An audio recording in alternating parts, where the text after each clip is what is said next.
लोग reflection of light का second लेकर के आए हैं, जिसमें हम प्लेन मिरर पढ़ेंगे। अब प्लेन मिरर का भी हम लोग पार्ट 2 लेकर के आए हैं। रिफ्लेक्शन ऑफ लाइट का भी पार्ट 2 है, हाँ। पार्ट 1 में हमको प्लेन मिरर फर्स्ट हम पढ़ेंगे, नहीं प्लेन मिरर का पार्ट 1 पढ़ेंगे, ठीक है।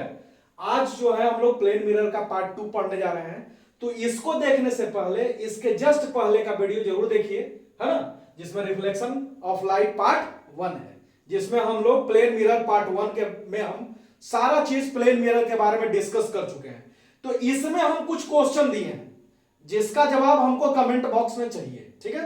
कमेंट में आप लोग जवाब दीजिएगा और इसी प्रकार से नंबरिंग लेकर के क्वेश्चन 1 का, क्वेश्चन 2 का, क्वेश्चन 3 का और क्वेश्चन 4 का। तो क्वेश्चन को हम लोग समझ लेंगे कि समतल दर्पण से संबंधित प्रश्न, ठीक, जिसमें क्वेश्चन 1 है कि विचलन कोण ज्ञात करना है हमको। यदि कोई किरण क्षैतिज रखे समतल दर्पण पर, आई यानी क्या है, आई उसका 60 डिग्री, हम आई आपको हिंट दे दिए हैं, है ना। आपतन कोण जो है उस समतल दर्पण पर कहता है 60 डिग्री पर आपतित होता है। तो जो 60 डिग्री है आपका, वो क्या है, आपका आई है।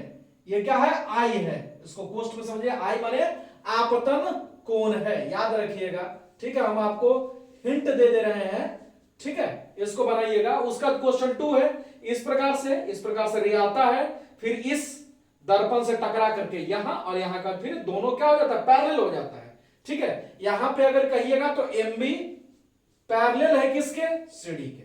तो कहता है कि थीटा बराबर वाट, ठीक है। ये क्वेश्चन इधर है, वो क्वेश्चन उधर है, ठीक है। थीटा बराबर वाट आपको निकालना है। यहां पे देखिए, यहां पे क्या होता है, 30 डिग्री पर आपको क्या हुआ, इस पे इंसिडेंट करता है, इस मिरर पे, और उसका इस मिरर पे पड़ने का रिट्रेस कर जाता है अपने पाथ को। तो कहता है ये थीटा बराबर आपको क्या होगा, वो निकालना है। और यहां कहता है कि एक रे आता है, ठीक, 45 डिग्री इसका है, इस पे 45 डिग्री पर आपको क्या होता है, इंसिडेंट करता है, और उसके बाद देखिए ये होकर के क्षैतिज हो जाता है। ये यहां के बाद क्या होता है, एकदम सीधा हो जाता है, हॉरिजॉन्टल हो जाता है। तो कहता है कि ये हॉरिजॉन्टल के साथ कितना डिग्री पर इंक्लाइंड है वो निकालना है, एक्स का वैल्यू आपको निकालना है। तो ठीक है, समझिए। इस क्वेश्चन को फिर से बढ़िया समझिए कि यहां से आता है, फिर रिफ्लेक्ट होकर के क्षैतिज हो जाता है, एकदम सीधा हो जाता है। तो कहता है ये 45 है आई, ठीक। तो ये जो है, ये जो एंगल बन रहा है, ये वाला यहां पे भी जो एंगल बन रहा है ना, यही एक्स है, इसी को हमको निकालना है, ठीक है। ये हॉरिजॉन्टल के साथ ये वाला जो मिरर है वो कितने डिग्री पर इंक्लाइंड है, ठीक है। तो हम समझते हैं कि इसका आप कमेंट्स बॉक्स में इसको बना कर करके इसका आंसर जरूर आप लिखिएगा, ठीक है। तो फिर हम अब आगे चलते हैं, ठीक है। तो देखिए समतल दर्पण में हम लोग जानते हैं कि समतल दर्पण का जो कलई है, कलई, ठीक है, ये जो कलई किया हुआ रहता है समतल दर्पण का, ठीक है, ये जो कलई है, ठीक है, ये जो कलई किया रहता है, ठीक, कलई, ये आपका किसका होता है, AgNO3 और प्लस रेड फास्फोरस का होता है, ठीक है।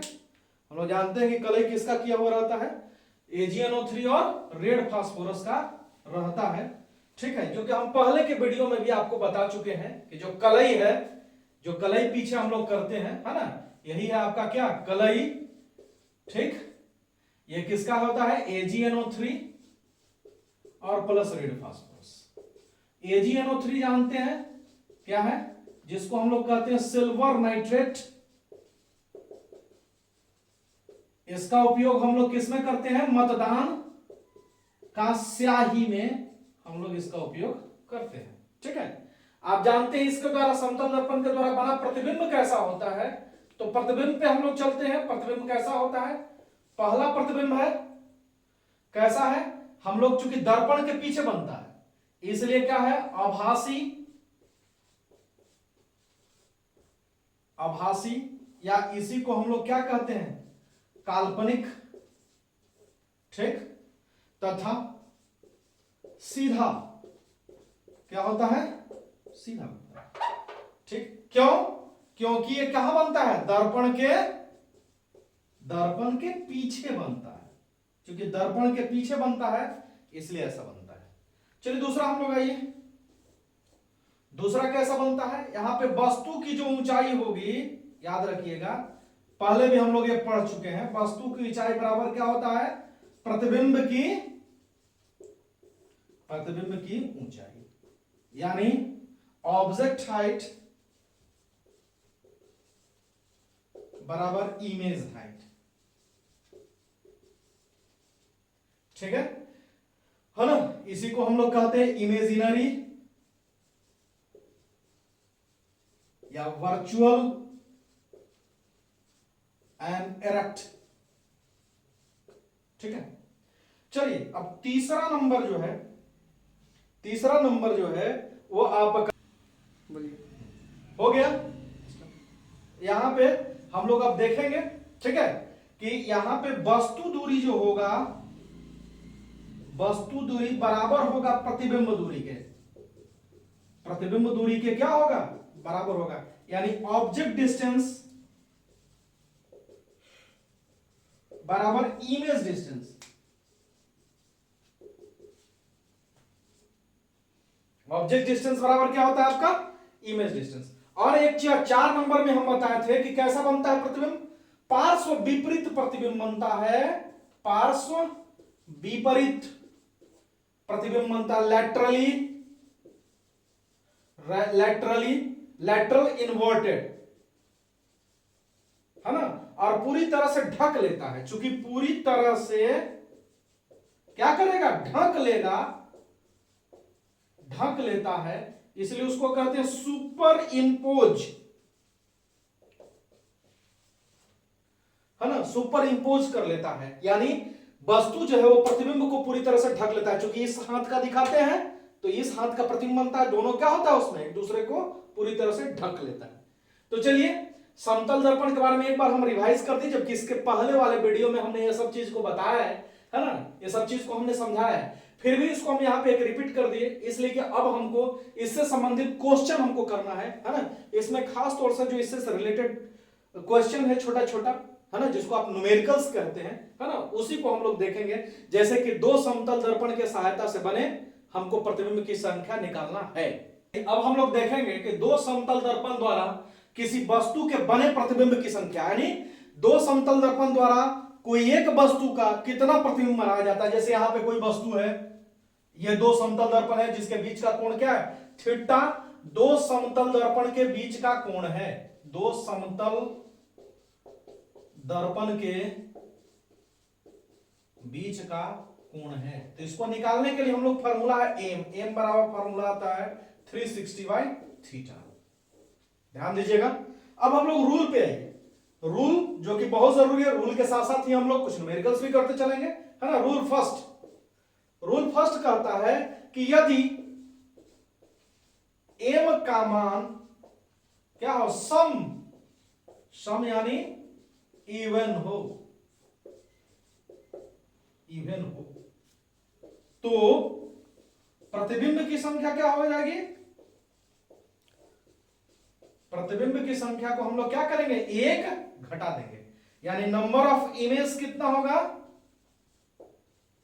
इमेजेस बराबर कितना हो जाएगा, m-1। ठीक है, तो चलिए क्वेश्चन पे आइए। क्वेश्चन पे कहता है कि यदि दो दर्पण के बीच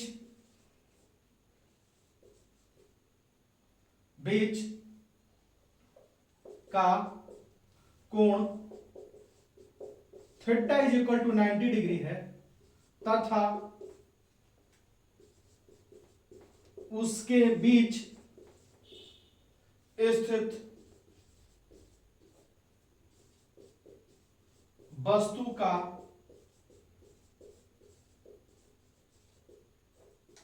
प्रतिबिंब की संख्या बराबर क्वाट, यानी प्रतिबिंब की संख्या क्या होगी, है ना, क्या होगी, ये निकालना है।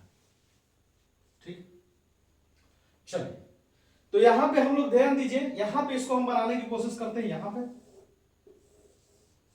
इसी को यहां पे बनाने की कोशिश करते हैं। ठीक है, पहले हम लोग देख लें सॉल्यूशन में कि चूंकि थीटा बराबर क्या है 90 डिग्री है, तो m बराबर क्या हो गया 360/थीटा यानी 360/90 डिग्री, तो हमारा कट गया तो क्या हो गया 4, 4 आपका क्या है सम है, ठीक।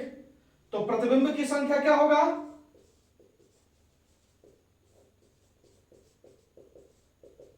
m-1, यानी 4 में से 1 घटा दिए तो क्या हो गया 3, ठीक है। यानी प्रतिबिंब की संख्या कितना हो जाएगा 3। अब आइए यहां पे, यहां हम लोग देखिए, अगर मान लिया जाए यहां है ये m1 है और ये m2 है और इनके बीच में कोई ऑब्जेक्ट है, ठीक। अब हमको इसका निकालना है कि प्रतिबिंब की संख्या कितना होगा। जैसे मान लिया जाए यहां है तो एक प्रतिबिंब यहां बनेगा I1, यहां है तो दूसरा प्रतिबिंब यहां बनेगा I2 और तीसरा प्रतिबिंब कहां बनेगा, यहां बनेगा I3। यही 3 प्रतिबिंब बनता है। ये जो हम लोग 3 प्रतिबिंब है वो तीनों प्रतिबिंब हमारा क्या होता है, इस प्रकार से बनता है। चलिए अब हम लोग रूल 2 में देखते हैं। चलिए अब रूल 2 में कि यदि m का मान क्या हो, विषम हो, ऑड हो, तब प्रतिबिंब की संख्या कितनी होगी m, है ना, यानी नंबर ऑफ इमेज क्या होगा हमारा m होगा। तो अब कहता है कि दो दर्पण के बीच का कोण, हमारे क्वेश्चन हम भी लिख चुके हैं कि दो दर्पण के बीच का कोण पिछले बार में 90 दिए थे, अब इस बार में हम क्या दे रहे हैं 120 डिग्री है। तो उनके बीच स्थित वस्तु का प्रतिबिंब की संख्या क्या होगी, यही आपको बताना है। तो इसमें भी वही बात, आप क्या ले लीजिएगा, m थीटा बराबर आपको दे दिया है कितना 120 डिग्री, तो m कैलकुलेट कीजिए, m बराबर 360/थीटा, यानी 360/120 कट जाएगा तो कितना हो गया 3, 3 कितना हो गया ऑड, ये ऑड हो गया, ठीक है ना। तो प्रतिबिंब की संख्या क्या हो गया, प्रतिबिंब की संख्या कितना हो गया 3 ही, यही कितना हो गया आपका आंसर हो गया, ठीक है, यही आपका आंसर हो गया। अब हम लोग चलेंगे रूल 3 में, ठीक है। अब रूल 3, चलिए अब रूल नंबर 3 पे हम लोग देखते हैं कि यदि m का मान डेसिमल में हो, डेसिमल इस प्रकार से हो कि उसमें इंटीजर भी हो और प्लस फ्रैक्शन पार्ट भी हो, दोनों, तो हम लोग प्रतिबिंब की संख्या जो है ना, m के इंटीजर यानी पूर्णांक मान से हम लोग क्या करेंगे डिसाइड करेंगे। किसे डिसाइड करेंगे, फिर से एक बार, यदि कहता है कि m का मान डेसिमल में हो यानी इंटीजर भी हो और फ्रैक्शन भी हो, तो दोनों में हो, तो प्रतिबिंब की संख्या हम लोग क्या करेंगे m के इंटीजर मान से हम लोग डिसाइड करेंगे। जैसे हम क्वेश्चन आते हैं कि यदि दो दर्पण के बीच का कोण कितना दिया हुआ आपका 100 डिग्री दिया हुआ है, तो कहता है उनके बीच स्थित वस्तु का प्रतिबिंब की संख्या आपको ज्ञात करना है। यहां थीटा इज इक्वल टू कितना दिया हुआ आपका 100 डिग्री दिया हुआ है, तो हमको m का मान निकालिएगा, तो m क्या होगा 360/थीटा, 360/100 यानी 3.6। तो 3.6 में ये वाला कौन सा पार्ट है, ये इंटीजर पार्ट है, हम i लिख रहे हैं, i, ठीक, इंटीजर पार्ट है। ये वाला हमारा क्या है फ्रैक्शन पार्ट है, f लिख दे रहे हैं। तो हम लोग किसमें, जो नंबर ऑफ इमेज होगा, प्रतिबिंब की संख्या होगी, प्रतिबिंब की संख्या होगी वो कितना होगा 3, इस हिसाब से हम लोग डिसाइड करेंगे, ठीक है। अगर कोई सम होता तो उसमें हम एक क्या करते माइनस कर देते, प्रतिबिंब की संख्या हम उस हिसाब से निकालते। तो हम लोग किसको लेंगे, यहां पे इंटीजर, इंटीजर आपका विषम ही है, तो हम लोग क्या करेंगे प्रतिबिंब की संख्या वही रहने दें। अगर सम आता तो उसमें से हम क्या कर देते एक घटा देते, ठीक है। अगर सम आ जाता तो हम उसमें से क्या कर देते एक को घटा देने की हम लोग कोशिश करते, ठीक है। जैसे कहने का मतलब है कि अगर मान लिया जाए, ठीक है, अगला क्वेश्चन में अगर हम दे दें, इसी को सिर्फ सुधार दें हम लोग, अगर इसको हम सिर्फ हल्का सा सुधारने की हम कोशिश करें, ठीक है, हम लोग हल्का सा सुधार दें इसमें, अगर हम लोग कर दें इसमें ऐसे कि अगर इसमें हम लोग लेना ही है, तो अगर हम इसको 80 लेंगे, ठीक, अगर हम 80 लेंगे तब इसमें हमारा क्या होगा बताइए। अगर 80 लेंगे तो हमारा क्या होगा, वही यहां भी हम लोग क्या कर लेंगे, यहां भी हम लोग 80 लिखेंगे, ठीक, यहां 80, यहां हम 80 से क्या करेंगे डिवाइड कर देंगे, ठीक,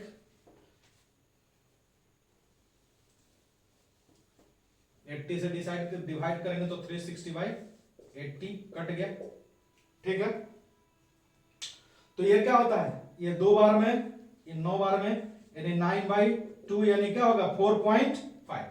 तो 4 यहां पे क्या है और 5 क्या है, 5 फ्रैक्शन है और 4 क्या है आपका इंटीजर है, ठीक है। तो हम लोग किससे डिसाइड करेंगे, ठीक है, यहां पे 4 - 1 हम लोग जो कि रूल फर्स्ट के हिसाब से है ना, जो हमारा रूल फर्स्ट में है उसको लेकर के चलेंगे। तो 4 - 1 है ना, यानी क्या होगा 3 आपका आंसर होगा, ठीक है।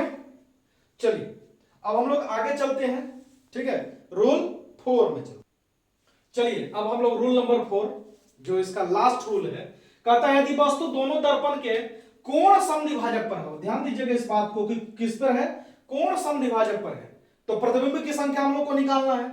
तो हम लोग क्या निकालेंगे, m-2 लिखेंगे, कब, जब सम हो तब, और m-1 लेंगे कब, जब विषम हो तब। तो चलिए हम लोग क्वेश्चन भी लिख चुके हैं यहां पे, कहते हैं कि यदि दो दर्पण के बीच का कोण जो है आपका थीटा बराबर 90 डिग्री है तथा उनके बीच स्थित वस्तु का उनके कोण समद्विभाजक पर है, तो प्रतिबिंब की संख्या आपको निकालना है, ठीक। तो आप जानते हैं m निकाल दीजिएगा, m का वैल्यू आप जानते हैं कि कितना लेंगे, m बराबर 360/थीटा।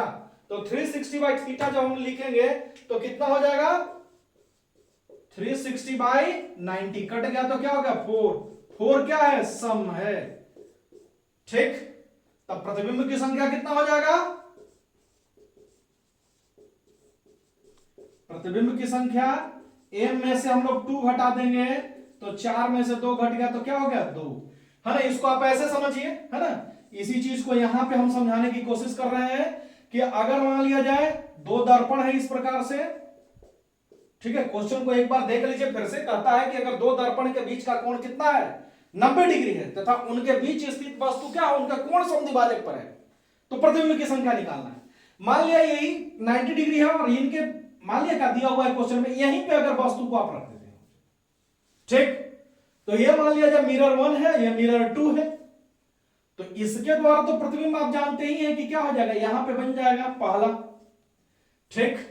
और इसके द्वारा चूंकि हमको क्या होता है 2 ही प्रतिबिंब बनता है, और दूसरा क्या होगा इसके द्वारा आपको कितना पर यहां पे बन जाएगा, ठीक है। लेकिन ये जो I3 है जो ओवरलैपिंग, ये ओवरलैप हो जाएगा, ये नहीं बनता है, आपको सिर्फ प्रतिबिंब बनता है 2 ही, ए और ये, तो क्या बनता है आपका 2 ही प्रतिबिंब बनता है, ठीक है। लेकिन अगर हम इसी क्वेश्चन को अगर हम हल्का सा उलट दें, ठीक है, और ऐसा ले लें, कैसा ले लें कि अगर दोनों के बीच एंगल को सिर्फ हम 90 से हटा कर करके अगर हम क्या करें उनके बीच हम लोग अगर सिर्फ 120 ले लें, ठीक है, 120 ले लें, तब उनके बीच स्थित वस्तु उनके कोण समद्विभाजक, ठीक है।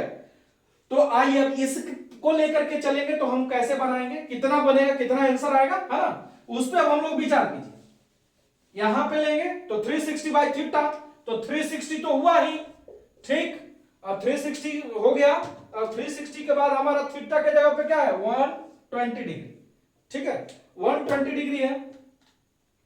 अब हम लोग क्या करेंगे, काट देंगे 3, ठीक।